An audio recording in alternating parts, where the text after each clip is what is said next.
Vous l'avez sans doute appris à l'école, Louis Pasteur a inventé le vaccin contre la rage et la pasteurisation, d'où l'expression a été tirée de son nom. Eh bien, c'est faux, il faut oublier. En vérité, Pasteur était un excellent biologiste, mais il était surtout un génie du plagiat. Ce mensonge et tant d'autres figurent dans l'édifiante histoire des impostures scientifiques de Gilles Arpoutian. Bonsoir, merci d'être avec nous. Bonsoir. Vous êtes journaliste scientifique, vous êtes l'auteur du livre La petite histoire des grandes impostures scientifiques. C'est aux éditions du Chêne. Vous racontez donc dans ce livre ces impostures. Alors disons-le, Gilles Arpoutian, pour le commun des mortels, la science c'est la vérité. Mais vous le racontez dans votre livre, à chaque découverte, en fait, il n'y a pas une vérité, il y en a plusieurs et donc autant de possibilités de fraude. Oui, absolument. Chaque chercheur est tenté de pouvoir s'approprier cette vérité. Il y a une frontière assez ténue entre l'intuition, la créativité et puis la raison et la réalité expérimentale. Et beaucoup de chercheurs sont tentés, des grands chercheurs comme d'autres beaucoup moins connus sont tentés parfois de franchir cette ligne et d'offrir à tous des découvertes extraordinaires que malheureusement ils n'auront pas réussi à obtenir. Alors vous êtes journaliste, je l'ai dit, scientifique, fondateur du Monde des Sciences, spécialisé dans la vulgarisation scientifique. Prenons le cas de Pasteur. La France en a fait un de ses héros nationaux. Je le disais, j'exagère peut-être un peu, mais c'est partiellement faux en tout cas. Pasteur, en fait, est une légende de l'histoire de France, comme peut l'être Jeanne d'Arc et beaucoup d'autres grandes légendes de l'histoire de France. Ouais. Pour autant, comme toutes les légendes, il y a un aspect très romantique et faux autour de la réalité historique du personnage.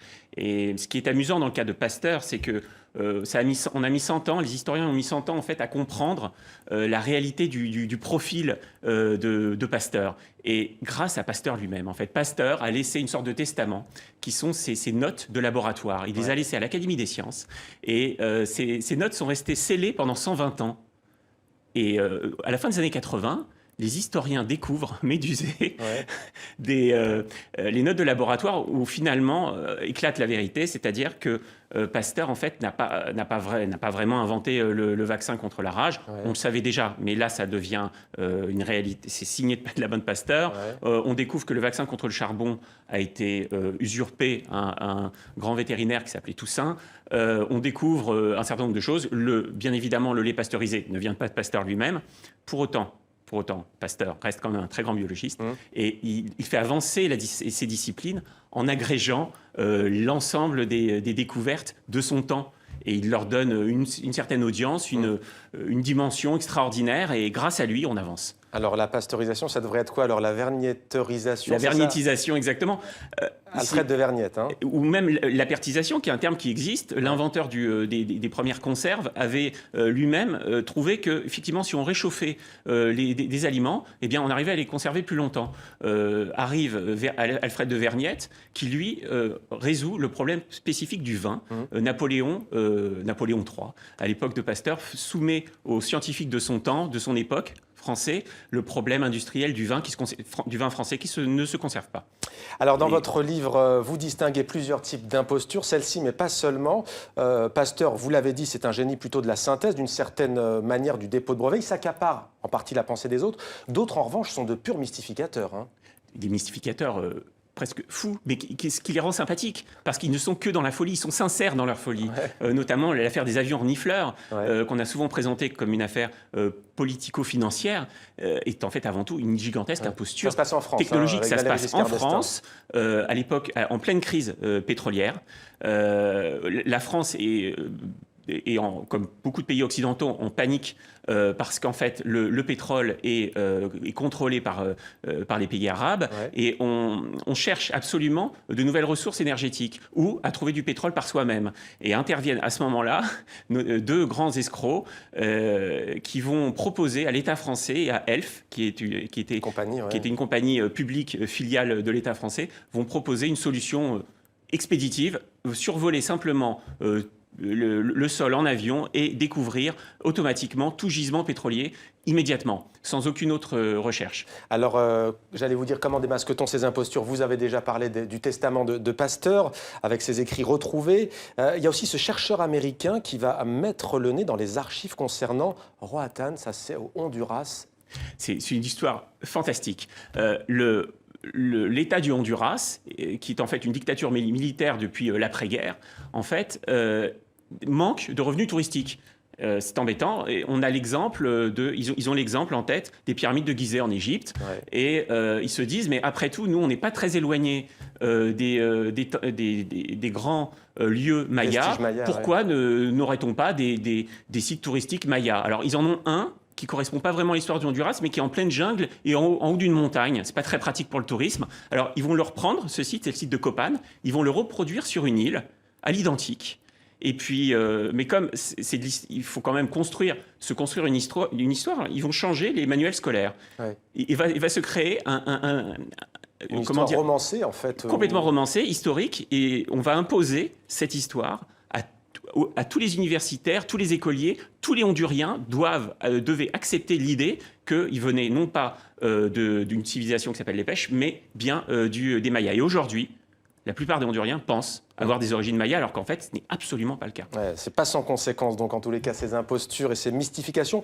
Autre exemple qui est tout aussi fascinant, plus proche de l'Europe, au cœur de l'Europe même, hein, c'est la Crète. En quoi cet exemple est-il aussi emblématique dans ce que vous racontez? Alors, la Crète, c'est l'appropriation par un individu, un archéologue, qui s'appelle Arthur Evans, ouais. D'un lieu mythique. On voit l'image, hein. Qui est alors là en l'occurrence on est sur le palais du roi Minos. Ça, c'est Arthur Evans, ouais. Jeune. En fait, il découvre les vestiges de la Grèce homérique. Knossos, ouais. Knossos. Et malheureusement, impossible, il n'est pas Champollion, impossible de faire parler tous ces langages hiéroglyphiques. C'est impossible. Donc, il n'y arrive pas. Donc, il est un peu pris de court. Et finalement, il va recréer lui-même sa propre civilisation.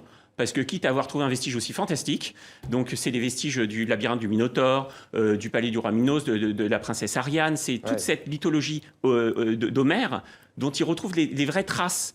Et il est quand même frustré de ne pas pouvoir en dire plus. Ouais. Et donc, il va inventer la civilisation. Des peintures aussi. Il fait appel à un artiste peintre venu de Suisse. Il fait appel à un artiste peintre, à des architectes. Il reconstruit tout. Ouais. C'est-à-dire que c'était vraiment dans un état pitoyable. Il a tout reconstruit, mais à sa manière. Il a raconté son histoire. Il a inventé une civilisation. La civilisation minoenne, qui n'a jamais existé. Mais c'est vrai que les historiens d'aujourd'hui, à défaut d'avoir la véritable histoire, se sont contentés de cette fausse. Mais ce qui est fascinant, c'est que des milliers et des milliers de touristes visitent ce site sans... Alors, on le sait, les touristes, contrairement à Roatan, en Honduras, là, les touristes de Crète le savent.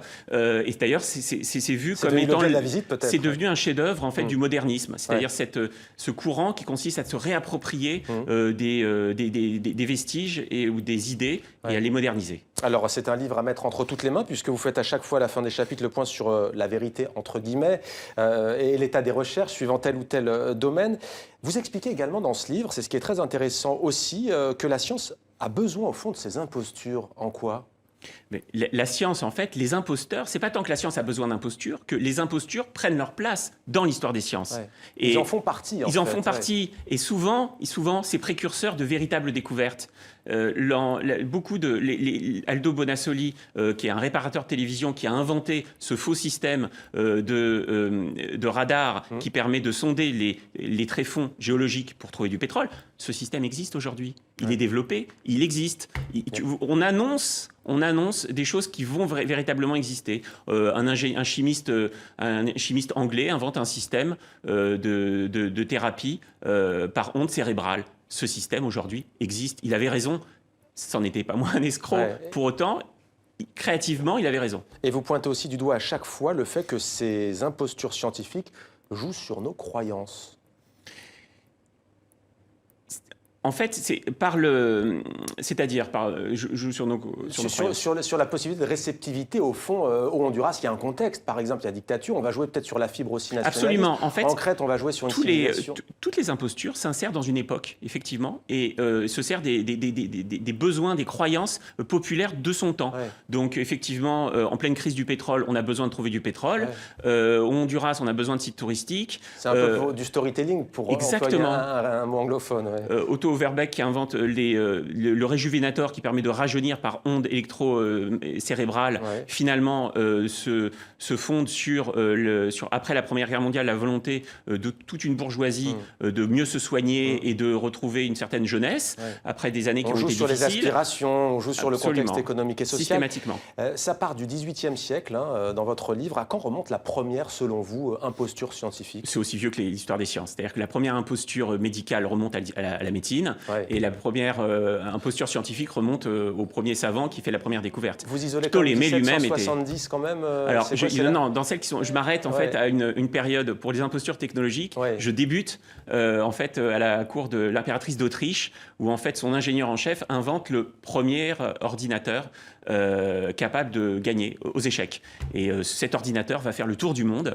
Et en fait, il y avait à l'intérieur un maître d'échecs qui manipulait des bras aimantés et pouvait gagner de manière factice les parties sans que personne ne voit jamais cette personne enfermée dans la petite boîte. Mais Gilles Harpoutian, il y a sans doute à cette heure-ci, en direct sur TV5 Monde, des chercheuses, des chercheurs francophones en Afrique, Belgique, France, Suisse, partout et au Québec qui nous regardent. C'est un sujet en fait éminemment d'actualité, ça les concerne. Ça n'a jamais, l'imposture n'est pas un phénomène historique, ça n'a jamais été autant d'actualité, simplement de par l'évolution en fait de la méthode scientifique. Aujourd'hui, le nombre de disciplines s'est démultiplié, les champs de recherche sont d'une précision ingérable pour les dirigeants et il faut des résultats. Il faut des résultats, et donc on impose des publications et des découvertes aux jeunes chercheurs, qui sont donc pour le coup tentés de plagier ou d'inventer des résultats. On n'a jamais eu autant d'imposture, de fraude, ce qu'on appelle en fait d'inconduite scientifique depuis les 10 dernières années. Cela aussi par Internet, par le fait qu'il est facile de récupérer d'autres résultats et qu'on est face à une communauté complètement mondialisée qui en revanche n'a pas de règles mondiales. Chaque chercheur communique et fait ses travaux avec d'autres collègues dans le monde. Pour autant, aucun n'est soumis à une réglementation commune. Merci beaucoup Gilles Harpoutian. Je rappelle le titre de votre livre, La petite histoire des grandes impostures scientifiques, édition du Chêne. Merci à vous d'être venu sur notre plateau.